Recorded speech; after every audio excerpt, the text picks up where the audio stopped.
전능하사 천지를 만드신 하나님 아버지를 내가 믿사오며 그 외아들 우리 주 예수 그리스도를 믿사오니 이는 성령으로 잉태하사 동정녀 마리아에게 나시고 본디오 빌라도에게 고난을 받으사 십자가에 못 박혀 죽으시고 장사한 지 사흘 만에 죽은 자 가운데서 다시 살아나시며 하늘에 오르사 전능하신 하나님 우편에 앉아 계시다가 저리로서 산자와 죽은 자를 심판하러 오시리라. 성령을 믿사오며 거룩한 공예와 성도가 서로 교통하는 것과 죄를 사하여 주시는 것과 몸이 다시 사는 것과 영원히 사는 것을 믿사옵나이다. 아멘. 예, 우리 지금 찬송하시겠습니다. 찬송가 270장입니다. 찬송가 270장, 통일 찬송가는 214장입니다.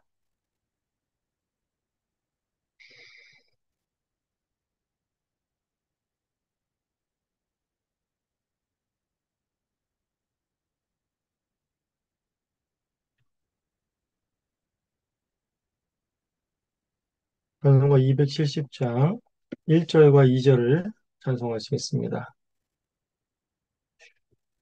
변찮는 주님의 사랑과 거룩한 보혈의 공로를 우리 다 찬양을 합시다. 주님을 만나볼 때까지 예수는 우리를 깨끗게 하시는 주시니 그의 피 우리를 눈보다 더 이해하셨네. 우리를 깨끗게 한 피는 무궁한 생명의 물일세. 생명의 구원을 받은 자 하나님 찬양을 합시다. 예수는 우리를 깨끗게 하시는 주시니 그의 피 우리를 눈보다 더 희게 하셨네. 예, 기도하시겠습니다. 하나님 아버지 감사합니다. 오늘도 이 아침에 우리에게 생명할 수 있는, 기동할 수 있는 호흡을 주시고 또 하나님을 바라보며 또 하나님과 동행하는 은총의 길을 걷게 하시니 감사합니다. 오늘도 스가랴의 말씀을 묵상하면서 이 말씀의 길이와 높이와 넓이와 깊이를 온전히 깨닫게 하시고 이 말씀이 또한 오늘의 우리의 심령을 온전히 주장케 하시며 말씀에 순종하고 이 말씀에 따라 삶을 살아갈 수 있는 복된 삶이 우리의 삶 가운데 있게 하여 주시옵소서. 감사합니다. 예수님의 이름으로 기도합니다. 아멘. 네, 오늘 말씀 하나 스가랴서 12장 1절에서 14절까지의 말씀입니다. 스가랴서 12장 1절에서 14절까지의 말씀을 봉독하도록 하겠습니다. 이스라엘에 관한 여호와의 경고의 말씀이라. 여호와 곧 하늘을 펴시며 땅에 터를 세우시며 사람 안에 심령을 지으신 이가 이르시되 보라 내가 예루살렘으로 그 사면 모든 민족에게 취하게 하는 잔이 되게 할 것이라. 예루살렘이 에워싸일 때에 유다에까지 이르리라. 그날에는 내가 예루살렘을 모든 민족에게 무거운 돌이 되게 하리니 그것을 드는 모든 자는 크게 상할 것이라. 천하 만국이 그것을 치려고 모이리라. 여호와가 말하노라. 그날에 내가 모든 말을 쳐서 놀라게 하며 그 탄자를 쳐서 미치게 하되 유다 족속은 내가 돌보고 모든 민족의 말을 쳐서 눈이 멀게 하리니 유다의 모두 머리들이 마음속에 이르기를 예루살렘 주민이 그들의 하나님 만군의 여호와로 말미암아 힘을 얻었다 할지라. 그날에 내가 유다 지도자들을 나무 가운데 화로와 같게 하시고 곡식단 사이에 횃불 같게 하리니 그들이 그 좌우에 에워싼 모든 민족들을 부수할 것이요 예루살렘 사람들은 다시 그 본 곳 예루살렘에 살게 되리라. 여호와가 먼저 유다 장막을 구원하리니 이는 다윗의 집의 영광과 예루살렘 주민의 영광이 유다보다 더 더하지 못하게 하려 함이니라. 그날에 여호와가 예루살렘 주민을 보호하리니 그 중에 약한 자가 그날에는 다윗 같겠고 다윗 족속은 하나님 같고 무리 앞에 있는 여호와 사자 같을 것이니라. 예루살렘을 치러 오는 이방 나라들 그날에 내가 멸하기를 힘쓰리라. 내가 다윗의 집과 예루살렘 주민에게 은총과 강구하는 심령을 부어주리니 그들이 지그시른 바 그를 바라보고 그를 위하여 애통하기를 독자를 위하여 애통하듯 하며 그를 위하여 애통하기를 장자를 위하여 통곡하듯 하리로다. 그날에 예루살렘에 큰 애통이 있으리니 무깃도 골짜기 하다드림문에 있는 애통과 같을 것이라. 온 땅 각 족속이 따로 애통하되 다윗의 족속이 따로 하고 그들의 아내들이 따로 하며 나단의 족속이 따로 하고 그들의 이 아내들이 따로 하며 레이 족속이 따로 하고 그들의 아내들이 따로 하며 시므이 족속이 따로 하고 그들의 아내들이 따로 하며 모든 남은 족속도 각기 따로 하고 그들의 아내들이 따로 하리라. 하나님의 말씀입니다. 하나님께 감사합니다. 네, 오늘 이제 12장의 말씀은 먼저 1절부터 9절까지의 말씀은 이스라엘에게 닥쳐진 어떤 절체절명의 위기 가운데 하나님의 특별한 보호하심을 매기하고 있습니다. 그리고 이제 10절부터 마지막 14절까지에서는 예루살렘에 있을 심한 애통과 슬픔, 그리고 예루살렘에서 그 애통과 슬픔이 온 족속에게로 퍼져나가는, 확장되어가는 것들을 오늘 본문에서 보여주고 있습니다. 먼저 12장 1절에서 9절의 내용들을 살펴보겠습니다. 1절에서는 스가랴가 선포하는 말씀의 선포자가 누구인지를 먼저 드러냅니다. 그분은 바로 모든 피조세계의 창조주시오. 피조세계를 주관하시는 하나님이 말씀을 선포한다라고 말하고 있어요. 각별히 이 1절에서 말하는 동사들, 여기서 펴신다, 그리고 세우시며, 지으신, 이런 동사들은 여호와의 그 새 창조들을 또한 강조하는 동사들입니다. 즉, 창조의 하나님은 지금도 죄로 인해서 굴절되고 부패한 세상과 사람들을 다시금 새롭게 하실 분이심을 먼저 드러내고 있는 것이죠. 이것이 바로 창조주의 능력인 것입니다. 어제 본문을 통해서 우리가 잠깐 생각해 보면 하나님의 백성이라고 하는 자들이 마땅히 심판받고 죽어야 할 백성들이었습니다. 그런데 그런 자들이 어떻게 오늘 본문에서는 다시금 하나님의 보호하심을 받고 그들이 새롭게 되어질 수 있는가 하는 것에 대한 그 회복의 답이 오늘 본문 가운데 나오게 됩니다. 2절부터 3절까지에서는 예루살렘을 술잔과 무거운 돌로 비유하면서 그들을 보호하시는 하나님을 드러내고 있습니다. 예루살렘과 유다는 사방의 적들로부터 공격을 당하며 둘러싸이게 될 것입니다. 하지만 예루살렘을 공격하는 자들은 취하게 하는 잔을 마신 것처럼 정신을 못 차리며 비틀거리게 될 것입니다. 또한 예루살렘을 공격하는 자들은 무거운 돌을 들려고 하는 것과 같을 것이며 도리어 들려고 하다가 자신들이 상처를 입게 될 것임을 말해주고 있습니다.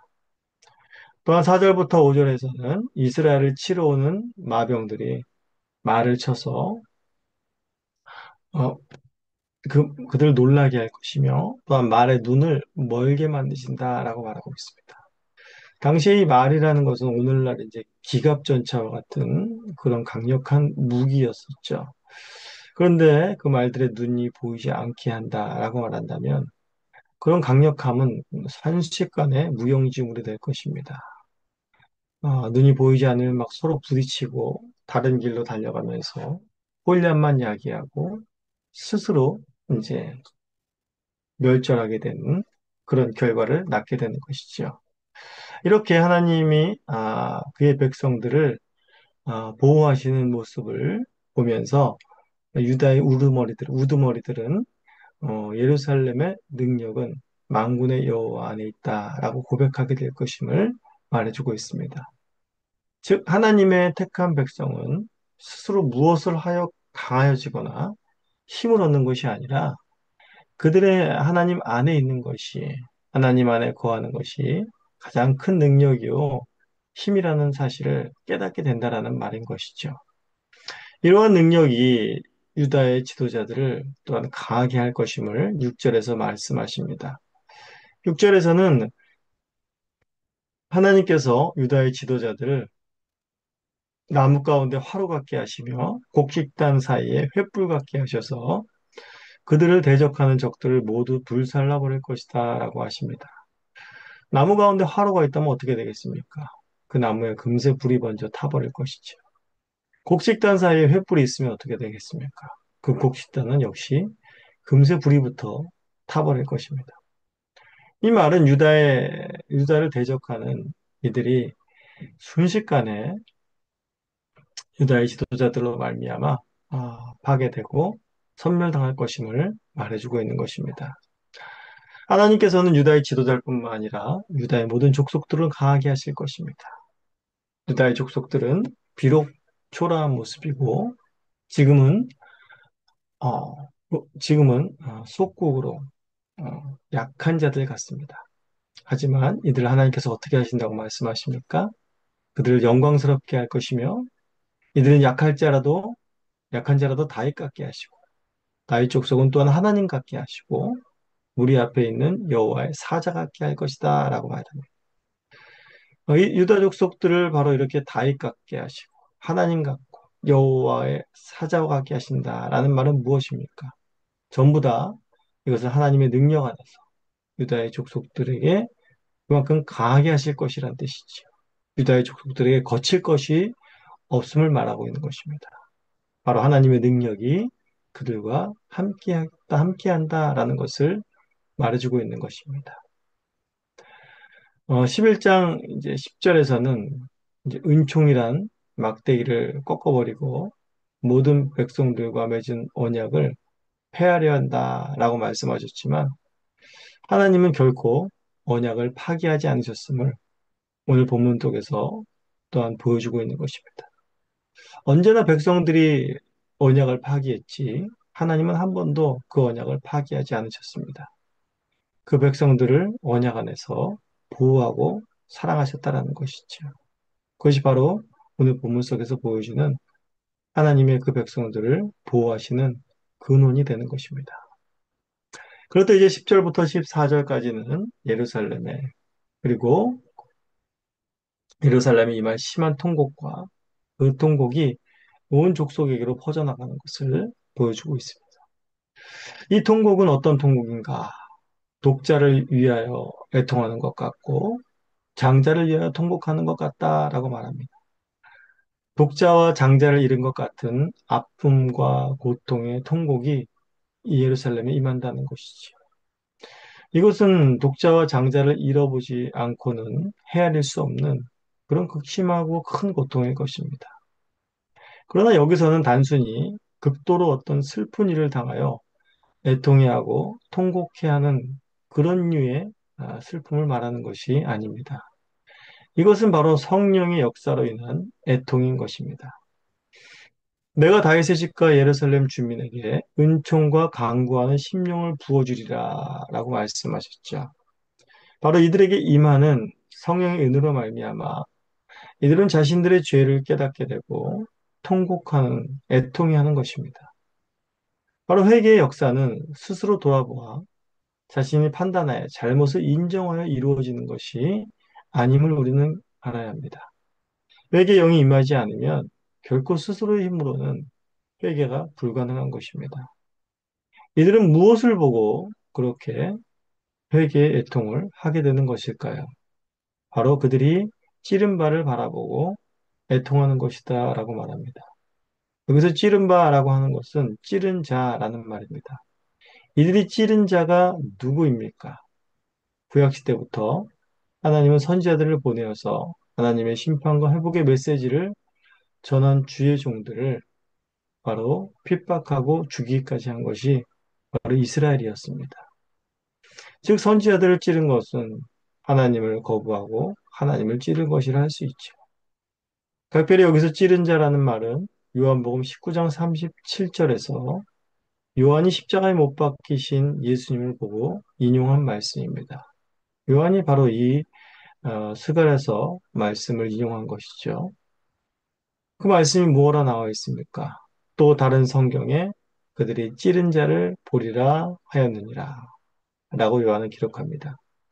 예수님을 못 박고 창에 찌른 것을 그곳에 모든 사람들이 보았던 것입니다. 이런 죄악을 저지른 유대인들이 어떻게 됩니까? 바로 성령의 강림 사건을 통해서 자신들의 죄를 깨닫게 되고 통회하게 되며 회개하게 되는 역사가 일어나는 것을 우리는 사도행전에서 보게 되는 것이죠. 이 통회와 애곡은 바로 절망과 좌절이 아니라 다시 하나님의 백성으로 회복되는 회개의 통회요 애곡이었던 것입니다. 이러한 애통은 예루살렘만 머물지 않고 온 땅 각 족속에게로 확장되어 갑니다. 이러한 역사는 사도행전을 통해서 땅끝까지 복음이 전파되는 과정 속에서 이러한 역사가 온 세계 가운데에 확장되어 일어나고 오늘날 우리에게까지 그 영향을 미쳐 주님 앞으로 돌아오는 복된 역사를 일으키게 됨을 우리는 잘 알고 있습니다.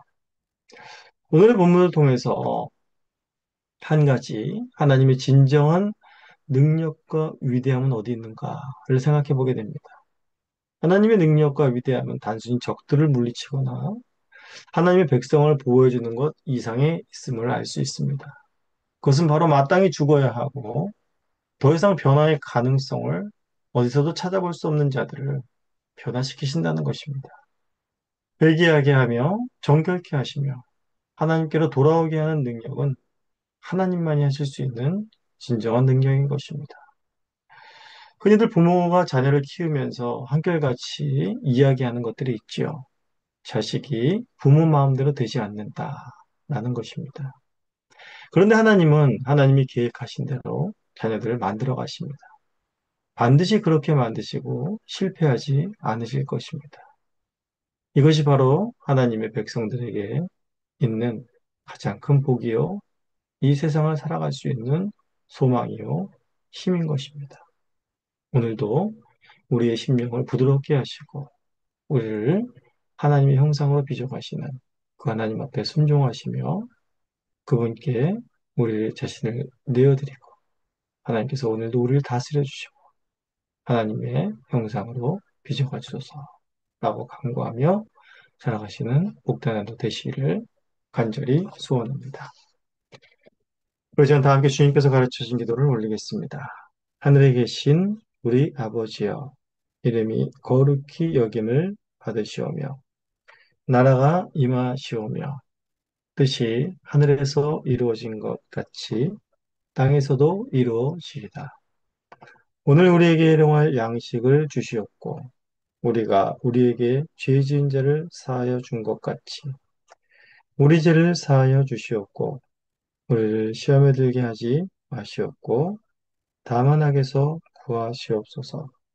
나라와 권세와 영광이 아버지께 영원히 있사옵나이다.